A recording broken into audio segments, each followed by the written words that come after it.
The following VITLAccess use case scenario is provided for demonstration purposes only. All patient data in today's presentation have been fabricated.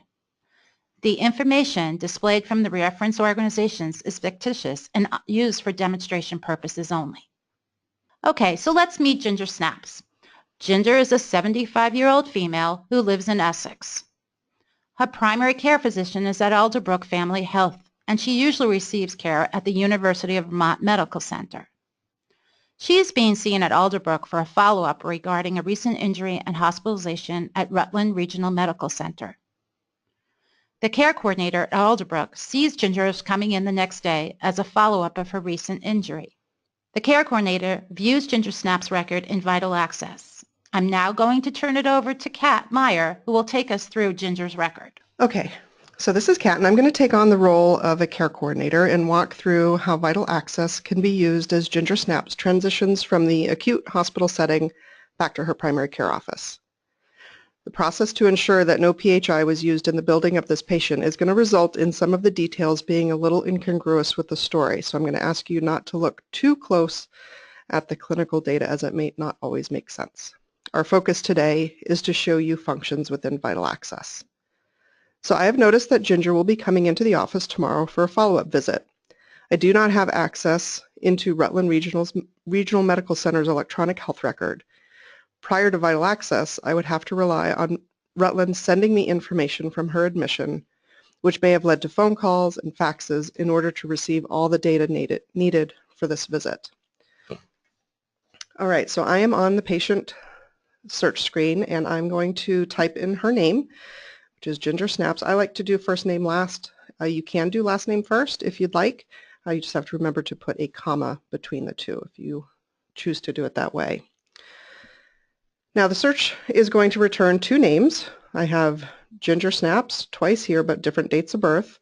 The one that I'm going to be selecting is the Ginger Snaps with the date of birth of 2/26/41. And you can see I've got this plus sign here next to her name. This is actually some good information before you even get into her record. If I click on that plus sign, it opens up and shows me the different organizations that are sending information to the VHI on this particular patient. Now I am the care coordinator from Alderbrook, and this ABFH, that stands for Alderbrook Family Health. If this was the only organization that was listed for Ginger Snaps, I wouldn't need to go any further because I already have all that information within my own record. But I can see here that she has information from the University of Vermont Medical Center, and she also has information from Rutland Regional. So before I go into a record, I just want to take a minute to point out the box at the top that says additional records may be available. This is for when a patient has opted out of VITLAccess. Their name will actually drop off this patient search screen. So let's say I'm looking up Jane Doe, and I know Jane Doe is being seen at another Vermont hospital, but she's not here on this list. If she is presenting for emergency services, and in order to provide life-saving services to her, I need to access her record, I could do an emergency break glass. If I click here and say emergency override and then patient is presenting for emergency services, then her name would show up on that list. Now the reason why I'm pointing it out here is that some users think that this is a way to reveal extra information on the patients that are listed here, and that's not correct. This is really just for emergency services. Okay, so I'm going to click on our friend Ginger Snaps here and look at her record. Now I've gone right into her record, so I know that she has given consent. In previous webinars we have shown how to set the consent flag, and if you need a review on that, you can see, I believe that was webinar 2 that goes into that in more detail. But if she had not signed consent, there would be a hard stop there, and I would have to obtain her signature before moving on. So we first land on this patient summary screen, and this is going to show us the most recent 3 results in each one of these categories. Now as a care coordinator, maybe the first thing that I want to look at is the reports section, and here it's down here on the right, I can actually go in and configure this and say, no, show me reports first. I can grab it and move it over here and then save. And that's actually going to save for my user account. So every time I log in, now reports is going to be the first thing that I see. This screen is nice if you see something that pops up on a patient that you want to jump right into the details of that, either that visit or that report. As a care coordinator, though, and she's being seen for a follow-up visit for a specific hospitalization. So I'm going to jump right into her Encounters tab, which is over here on the left. Now, the first thing that shows at the top are all of her diagnoses that have been sent from all the different organizations. So these are the ones that Alderbrook Family Health has on her, Rutland Regional, and UVMMC. They're going to be kind of merged together here on the screen. But again, I'm really interested in this inpatient encounter that she had most recently. So 2/7/17, that's her most recent inpatient encounter. If I want to get a real high-level view of this without getting too much clinical data, I'm going to go click on that face sheet that was right over there on the right. And this drops me into, this is a little bit more of an administrative page, but it gives me a nice high-level, non-clinical view of what happened. This row here is highlighted in blue, so that is what we're looking at. And you can see there would be some demographic information. I'm going to scroll down a little bit more, and I see her visit summary. So looking at this, she was admitted from the emergency department. It has an admission reason of diabetes, and let's see, her admit date was 2/7. Over here's her discharge date, so she was admitted on the 7th and then discharged on the 10th. It's an inpatient encounter, and it was a routine discharge, so she went home.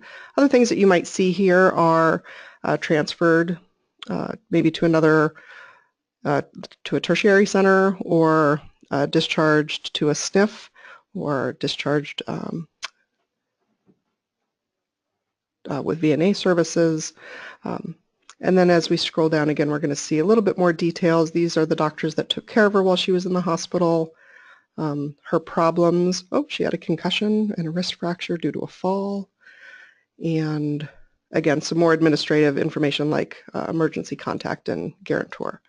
I'm going to go back up and back to her patient summary. Now I want to see the clinical information. So she went into the emergency department and was admitted. Let's get some more information. Here we have that this was because of a concussion, wrist fracture, and fall. If I click on anywhere on this row here, now I'm going to see some clinical information on this. Again, just to orient us, we're looking at Rutland Regional Medical Center's information. And this is going to tell us all the information that is going to be presented related to this encounter. So the encounters view packages all the information related to a specific encounter in one place. So here we're going to see lab results, and we can expect to see lab results, and we can expect to see transcribed reports. If there were radiology reports associated with this, this would also be another tab here, but it hides it because there are no radiology reports in this particular encounter. So I'm going to scroll down, and the first thing we come across is a transcription, and this is like the jackpot for care coordinators, because this is going to tell us about her visit. So here we have all of her discharge diagnosis. She had a concussion, right wrist fracture. She also had a left upper extremity laceration due to a fall, and she has a history of AFib and diabetes, osteoporosis, and hypertension. Now here's her brief history. So this is going to tell us why she was at the hospital. Poor Ginger, she fell, she broke her wrist, she has a big laceration, she had some blood pressure issues, and they decided to keep her in the hospital to resolve that before sending her home. They also wanted to observe her for that concussion. Again, I'm going to kind of highlight what I'm most interested in as a care coordinator here, because that's going to be really important for her transition. We have her medications, and we're going to use these later, so I'm going to call these out which medication she's on. She's on Coumadin, she's on metformin, Claritin, metoprolol, and it looks like they gave her some oxycodone for pain. Her follow-up, she is going home with VNA services. And she's seeing her primary care, which is Alderbrook. That's where I'm the care coordinator, so it's been 2 to 3 weeks post-discharge. And she's also going to be seen by orthopedics, and that should be happening in the next couple of weeks. And she should have already had her sutures removed from that left upper extremity lac from by VNA. Now, as we continue down this page, we're also going to see some lab results. And again, I'm going to call these out because we'll see these again later. She had a random glucose that was normal. Here's her result here, was 122. She also had a PT-INR. She had a CMP, and it looks like all of those results were within normal limits, because when they are abnormal, such as this glucose here, we see that is highlighted in red. Well, I just highlighted it in blue, but it's highlighted in red, and here's her result of 257. So again, I want to emphasize that these are all of the results and transcribed reports that are associated with one visit. So if somebody was in the hospital for a week or so, you might see a lot of lab results. You might see x-ray results and transcribed reports from consults that she's had while she's in the hospital. So this page could actually be quite long. And perhaps we were more interested in, rather than looking at the full encounter, that we really just wanted to see that discharge summary, or we really just wanted to see trends in labs. And in that case, instead of going to the Encounters tab, I'm going to go to the Results tab. This is the same information, it's just presented or packaged, if you will, in a different way. So here, I'm going to point out, it's that transcribed report, it's the discharge summary. I'm going to click on it real quick.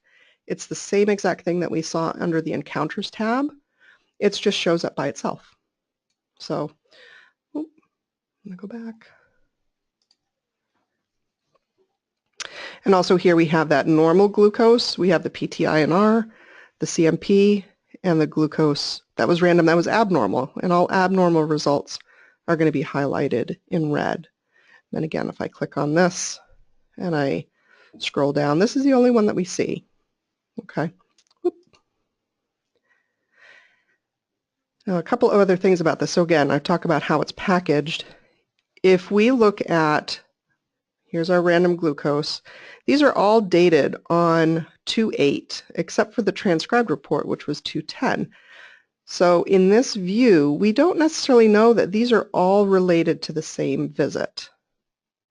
So one of the benefits of going into the Encounters view, if you really want to know everything that happened in one particular encounter. Now, she's diabetic, so let's say I'm interested in whatever glucose has been, and I want to see what, I want to filter out all this information and just look at glucoses. I can go into this search tab here, and I'm going to click on, I'm going to start typing in glucose, and you can see how that's highlighted in yellow. It's going to bring all of those glucose results and separate them. So perhaps she's had maybe 20 different glucose results. Then all of those are going to be separated from all the other lab results and all the other results. Or I could say, you know what, just show me her abnormal results. And in this case, she has a previous electrolyte abnormal result and her glucose. Or I can say, I just want to know the stuff that was generated from Rutland. So you get the idea. Anything that's in one of these columns here, you can separate out by filtering. Now, let's suppose that she had pages and pages of information, because again, this is being, let's say she has been seen at 5 different hospitals and maybe a couple of different specialists, and so there's a potential to have a lot of information here. You can narrow that down and say, you know what, just show me, there are these little radio buttons, and you can say, I just want to see the transcribed reports. And so I can say, just show me transcriptions. And then if there were transcriptions here, there might be transcriptions from consult notes, or maybe there might be 20 different transcribed reports. You can say, all right, show me the discharge, just the discharge summary, and you can start typing, if you spell it right, discharge. And again, so you can kind of filter within the filter there. Up here, also I'm going to point out that it defaults to the last year's worth of information. And let's say you wanted to see something that maybe happened 5 years ago. You could also, then you would want to click on all results, and that would load everything that all the records from Ginger from all the different hospitals will come up there. Or maybe you want to narrow that down and say, you know what, I don't really care what happened last year, just show me what happened in the last 30 days or 3 months or 6 months, and you can filter by that way as well. Okay, so now we are going to go on to medication. So I kind of look at like the results, information, and the medications. That's kind of the meat and potatoes of VITLaccess for me. When I click on medications, I'm going to see a couple of things at the top. I'm going to see allergies and medication alerts. I'm going to get back to that in just a second because as, again, my hat now as a care coordinator is that I'm really interested in what happened with her medications at discharge. So if you remember, she was on Claritin, so here's her Claritin. She was on metoprolol. Now her discharge report said that she was on 25 milligrams of metoprolol, and here we see a 50 milligrams. Maybe she's cutting those in half, or maybe this is an old prescription, and we can see that in this particular case, this hasn't been refilled since April 4th of last year, so maybe this is an old prescription. This is where, again, the clinical data that I talked about earlier, it's not quite matching up. We'll kind of pretend that this is actually a recent refill. But this is going to bring something that we're going to want to talk to her about when she comes in. We also have her warfarin or Coumadin. Looks like they substituted the brand name. She also has her metformin. And there's a couple of other medications on here, like her Lipitor. Now, what you're seeing here is these are the medications that were actually filled versus the medications that we saw on the transcribed report. That's the reconciliation that they did at discharge. So those might be what were ordered. We're going to use those in combination to do a medication reconciliation. So we'll look at what was ordered versus what was actually filled. And here's where we're getting fill information. So we're going to use this information to actually do the reconciliation with the patient when she's here. Now, the other thing that I noticed is that she was prescribed oxycodone, but I don't see that on her med list here. Those controlled substances are going to show up in red, so we'll see those really clearly that, oh, she hasn't filled that, so maybe she hasn't needed it, or maybe she was confused about how she's supposed to be taking it. So again, something that we'll need to clarify with her. Anywhere within VITLaccess, when there's a plus sign, you can see when I did that with, I think I did that with the metoprolol. When I click it, it expands it, and it'll give us a little bit more information about it. So here she's prescribed a 90-day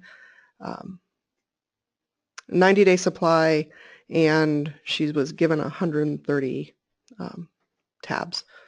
So does that make sense for how she's supposed to be taking it? Okay. The other thing I wanted to point out here is the medication query. So if this is the first time that anybody's ever accessed Ginger Snaps' record, and this is going to be all blank until we run a med query. The medication query is done in real time, and it's done nationally. So this is the only page where we're getting information outside of the walls of Vermont institutions. So if this was and we can see that the last time this was run was on the 13th. I would likely want to go ahead and run this if she was going to be coming in, because it's however many days past that now. But if this was just run yesterday, I might not find the value and go ahead in running the query. And it does take a couple minutes for that to run. So it gives you the decision about, do I want to spend the few minutes of running the query? If it was just run yesterday, I really don't think much is going to have changed since then. And you can actually only run it once every 24 hours as well. So if this was just run yesterday, if it's been within the 24 hours, it actually won't go to do the query anyway. I think that's all. And this is a 12-month history of medications. The next thing so I'm going to go back up to our alerts here. So here we're getting allergies, and these are going to be coming from, again, the 3 different organizations that are sending histories. So somebody has reported out of Alderbrook, UVMMC, and RRMC. One of those institutions or organizations has reported that she had a penicillin allergy as well as seasonal allergies. The medication alerts, this gives us some clinical decision support, and there's a couple of different types of alerts that we might see here. This first one is the non-compliance.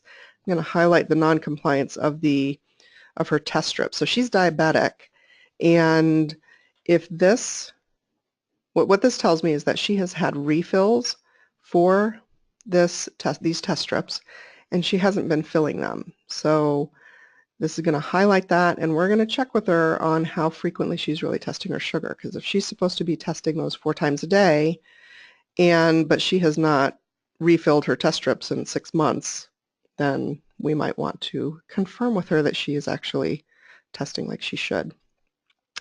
The interactions, you're going to see an alert for both drug-drug interactions as well as drug allergy interactions. So if she was prescribed a penicillin, that would show up, and in this case she's prescribed both warfarin and a sulfa drug, which is a really dangerous combination, so we're going to bring that to the attention of the clinician that's looking at this. Another thing that we might see is a duplication, and the duplication means that there are 2 of the same class of drugs being prescribed, and that might be completely appropriate therapy. But again, it just brings that to the attention of, hey, by the way, did you know that you've got 2 benzos ordered, and maybe that's not what you want for that patient. All right, I think that I've covered everything that I want to on that. Next, I'm going to go to the Documents tab. And now before I go in to an actual record, I'm going to talk to you a little bit about CCDs.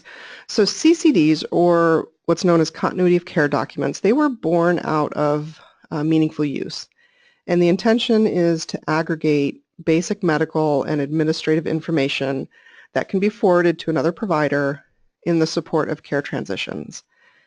They kind of build on themselves like Legos. So when you go to a doctor's visit, and you're at it, like in the case of Ginger here, so she has chronic diagnoses of AFib and osteoporosis and diabetes. Now she has a diagnosis of a fractured wrist and a concussion. Those are going to be added to her CCD. So anytime she has a visit, that information will be added to the existing document. Again, because I am as the case manager at Alderbrook Family Health, I'm not going to probably find a lot of value in going into my own document unless my EHR is down, and let's say we've got planned downtime, or the power went out or something, and I need to access her records. But normally I wouldn't necessarily go into my own record in VITLAccess. So I'm going to go down to University of Vermont Medical Center has a CCD on her. And when I click on this,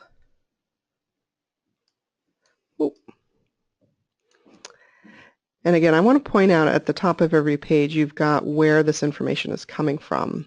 So this information, in case I forgot which one I clicked on, it's going to tell me this is from UVMMC. Now, again, going back to the meaningful use piece of this, is that any EHR that is what we call certified as a meaningful use EHR, they all have the capability of generating a CCD with the same information. That doesn't necessarily mean that all that information is there. It depends on what the sending facility it fills out. But this table of contents where it says allergies and medications, problems, those are all required to be available in the CCD, if that makes sense. If that doesn't make sense, we can clarify that in the question and answer session. And what I'm going to highlight here on the CCD is information that you can't find in other places in VITLAccess. So we've seen her allergies, we've seen some medications, we've seen problems, but actually with her medications on a CCD, this is a little different than the medication query, because these are medications that have been prescribed And these are the medications that UVMMC believes she is taking. So the medication query is fill information, medications that have been filled. These are the ones that have been ordered or prescribed. And in some cases, like here we have aspirin. This is an older medication and it shows that it was discontinued. So this has a little bit more history and it's going to go beyond the 12 months of the medication query. So when we're doing med management and medication reconciliation, we've got a lot of pieces that we can put together, including verifying these with the patient in order to reconcile her medication. So I'm going to scroll down a little bit. We've seen results. We've seen, actually, in the results section, we have the bone scan results. I didn't call that particular one out, but we can see that within VITLAccess. Advanced directives is one of the required fields. Again, that doesn't necessarily mean that every organization is filling it out, but they have to be able to. So for Ginger, she's a do not resuscitate. I'm going to check and make sure that that matches with what I have at Alderbrook. We have a family history here, so we've got some information about her father. We also have immunizations. There's not another place in VITLAccess that we can see this. So according to UVMMC, this is her vaccination history. And again, you kind of look at these. We've got a date of 1999, 98, 98 for pneumo. So anytime she has immunizations added, again, this is where we get to the Lego piece, is that these will keep getting added to her immunizations at every visit to UVMMC. This, I think, is great. We've got a plan of care. She's due for a colonoscopy, and we apparently looks like that's either scheduled or that's been called out that she's supposed to have that in 2018. We also have a social history of smoking and her alcohol use. And clinical information that we don't see necessarily in other places, and that's her vital signs. Now, this document can be quite long depending on the history. If she has many visits at UVMMC, we might see pages of vital signs, which is great because we can see a trend. What you want to do is, and I'm going to scroll back up to the top here, all of this information, no matter what organization it's coming from, will be listed in the same order. So even though this document is really long, you know exactly where it's going to be. So if you're looking for vital signs, they're going to be at the end. And they're going to be at the end whether it's coming from UVMMC or Rutland. Okay, so we've got a pretty good picture of what's going on with Ginger. Now, prior to Ginger's visit, I'm already focused on questions regarding her medications. I've got quite a few questions for her, actually, about her medications. Perhaps I'm going to contact the VNA to get an update because according to her discharge summary, she's been on VNA services, make sure that those sutures have been taken out. And I already have a basic understanding of her admission and hospital course, so I don't need to go running around tracking down information from Rutland. That I already have a lot of that information within VITLAccess. Another scenario might have been if I received a patient ping, like Fran talked about earlier, about her admission. I could follow her hospital stay. If she's been opted in already, I can, because the information that's being sent to the VHI is in real time, if I'm highly concerned about this patient, I can watch her labs as they're happening because, again, they're posted in real time.